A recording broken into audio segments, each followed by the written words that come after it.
듣고 있습니다. 오늘은 야당의 최재성 전 정무수석입니다. 원래 저희가 스튜디오로 초대했었는데 갑작스러운 상황 때문에 전화로 연결돼 있습니다. 수석님 안녕하십니까? 안녕하세요. 네, 어떻게 지내십니까? 지금 저는 남양주라는 시에 산속에 집 하나 짓고요. 예. 그러고 살고 있습니다. 네. 저희가 오늘 한 분만 초대했기 때문에 제가 상대당의 입장을 반영해서 질문 드리도록 하겠습니다. 지금 전국 최대 현안은 비속어 논란인데요. 수석님 어떤 입장이십니까? 우선 대통령께서 이 생각을 좀 바꾸셔야 됩니다. 네네. 이거는 사실 유례 없는 일이 일어난 거거든요. 그것도 순방외교 상황에서 일어난 거기 때문에 네. 이거는 이제 대통령의 말씀이나 주장이 틀리다 혹은 옳다 이런 차원의 문제가 아니고 네네. 비속어가 등장을 했고 그것도 국제 외교 무대에서 이 포착이 된 거 아니에요. 그렇기 때문에 이것은 시비를 논하고 다투고 이럴 문제가 아니고요.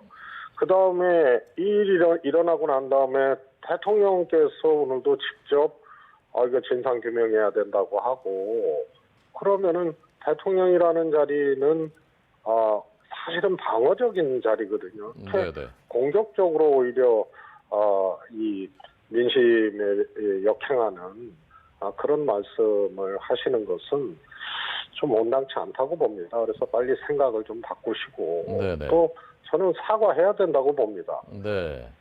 저도 추미애 전 법무부 장관하고 윤석열 전 검찰총장이죠. 당시에 징계를 했고 가처분 소송을 해가지고 윤석열 총장이 복귀했을 때 제가 문 대통령께 말씀을 드려서 인사권자로서 국민께 죄송하다고 입장을 내시라고 해서 냈습니다. 그때. 네네. 이번 경우에는 국민들이 조금 뭐라 그럴까요? 부끄러워할 만한 그런 일이고요. 네. 이런데 이렇게 공격적으로 진상규명하자고 나오고 이러는 건 온당치 않다고 봅니다. 네. 시비를 다툴 일이 아니다라고 이제 말씀하셨는데 대통령실의 입장은 사실과 다른 그러니까 다르게 들릴 수 있는 건데 단정적으로 보도해서 동맹을 훼손시켰다. 이것은 이제 받아들일 수 없다. 그런 입장인 것 같거든요. 저는 사실은 이제 이 바이든이냐 또 난리문이냐 네네. 난리문이냐 이러는데요.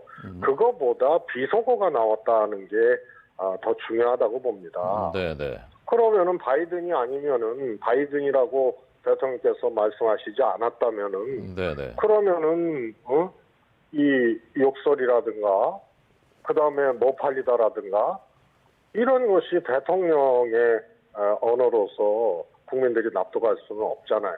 네네. 그래서 바이든이라는 게 맞냐, 난리문이 맞냐, 이런 것은 저는 부차적인 거라고 봅니다. 네네. 욕설이 나오고 이 속된 표현이 나오고 이게 그냥 만천하에 다 알려지고요. 네. 그런 다음에 특정 방송국만 지정을 해서 이 공격을 하고 막 하는데요. 심지어는 광우병 사태까지 끌어들이고 이재명 대표 욕설 끌어들이고 이런 식으로 대통령과 여권이 대응을 하면 저는 안 된다고 봅니다. 네. 전 언론이 그때 다 보도를 한 거거든요. 네. 지금 말씀하신 이제 특정 방송이라는 게 MBC를 말하는 건데, 정확하게 알아듣기 힘든 그 내용에 단정적으로 자막을 달았다는 부분이 이제 하나 있고, 두 번째는 이것이 이제 대통령실 기자실에서 엠바고가 풀리기 전에 이 영상이 먼저 퍼졌다라는 두 부분을 여당이 문제 삼고 있거든요. MBC는 엠바고 풀린 다음에 보도를 한 거고요. 네네. MBC도 이미 SNS에 돌아다니는 영상이나 민주당 박홍근 원내대표도 마찬가지고요. 이미 MBC 보도 전에 이게 다 영상이 돌아다녔거든요. 네네. 그리고 MBC는 엠바고 이후에 보도를 한 겁니다. 네네. 그런데 이걸 가지고 MBC만 문제를 삼으니까 사실 다른 방송국에서 또 그럼 우리도 보도했는데 이러는 거 아닙니까? 네네. 그래서 이거는 특정 언론 좌표 찍어서 문제를 삼는 것은 그건 합리적이지도 않고 상황을 완전히 오도하고 있는 거죠. 네. 협치가 점점 이제 어려워지는 분위기로 이 문제 때문에 분위기가 가고 있는데 정무수석 지내셨으니까 첫 번째 이제 해법은 아까 대통령 사과해야 된다 말씀하셨고 정무수석으로서 만약에 물밑에서 조율하시는 입장이라면 어떻게 이 문제 풀어가시는 게 좋다고 보십니까? 정무수석 하기가 참 어려울 거예요. 지금 네네. 정무수석께서. 정무수석은 무엇보다도 민심을 잘 파악을 하고 특히 정책에 민심을 입히고 또 정책 정무로서 이 민심을 관리를 하고 이런 것을 해야 되거든요. 거기에 네. 이제 야당도 있고 그런 것이고요. 네네. 그런데 지금은 다 대통령 발로 혹은 대통령 부부 발로 이게 문제가 발생을 하는 거기 때문에 네. 정무수석이든 이 청와대 참모들이 대통령을 우선 설득을 해야 됩니다.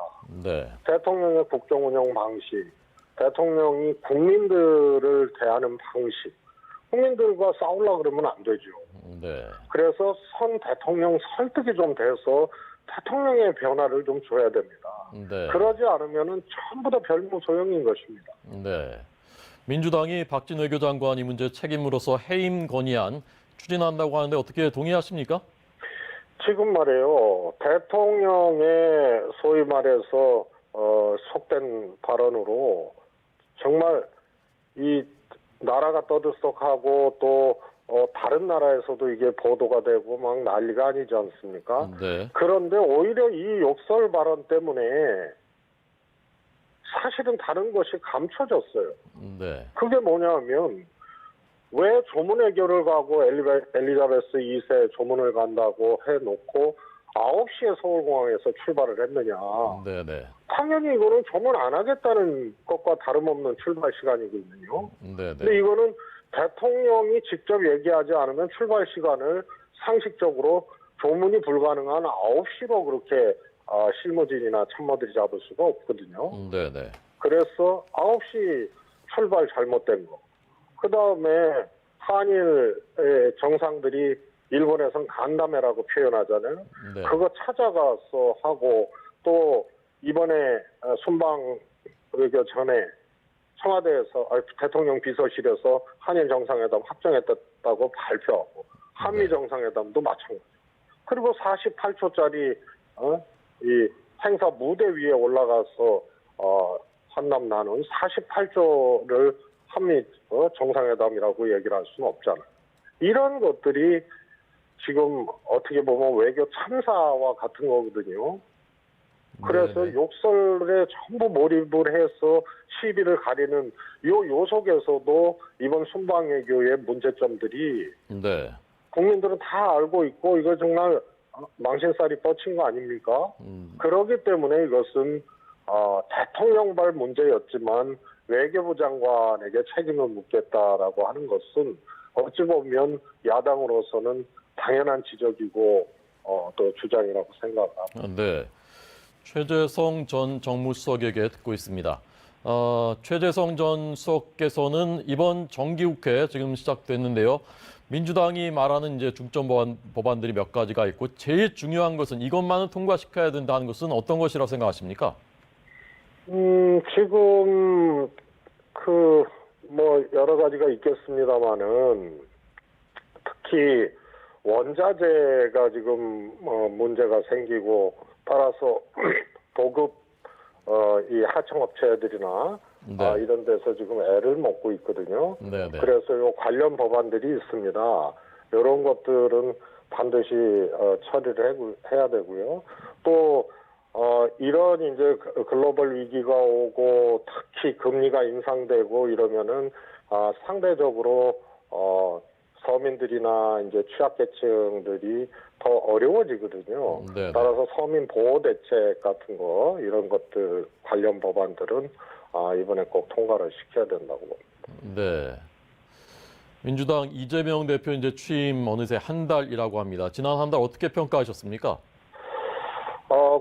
큰 무리 없이 한 달 동안 잘 했다고 보고요. 네. 일단 민주당이 이 대선 이후에 여러 가지 또 논란도 있고 조금 파열음도 나고 그랬지 않습니까? 네.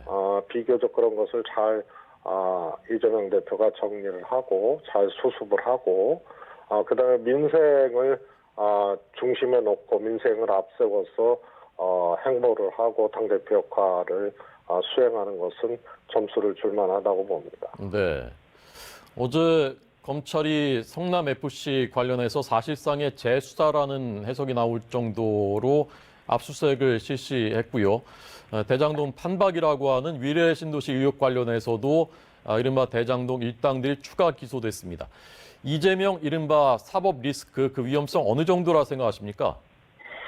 저는 대장동이든 또 위례 신도시든 성남FC든 사실은 이재명 대표가 소위 말해서 수사선상에 오르고 기소가 되고 이럴 만한 것들이 저는 없다고 생각을 합니다. 네네.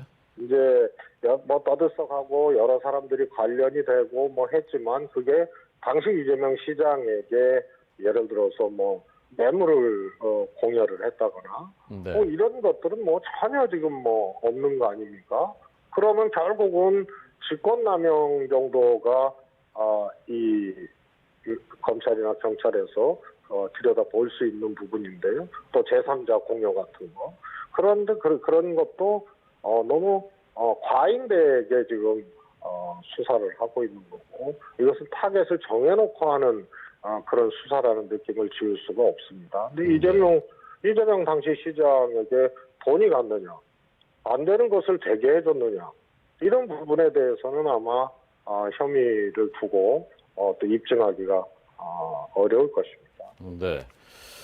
자, 최재성 전 정무수석입니다. 끝으로요. 아까 남양주에 계시다고 하니까 과거 이제 지역구가 이제 그쪽이셨고 지난번에 정계 은퇴 선언하셨는데 정계에선 떠나신 겁니까? 아니면 다시 또 정치를 하실 계획이 있으신 겁니까? 저는 뭐 말을 또 그렇게 바꾸는 거는 과거 정치에서는 뭐 그럴 수 있었습니다만 저는 분명하게 말씀을 드렸고요. 또 새로운 시대에는 또 새로운 소명이 필요하다고 제가 정치 안 하겠다고 하면서 입장을 밝혔듯이요. 변함없습니다. 네, 알겠습니다.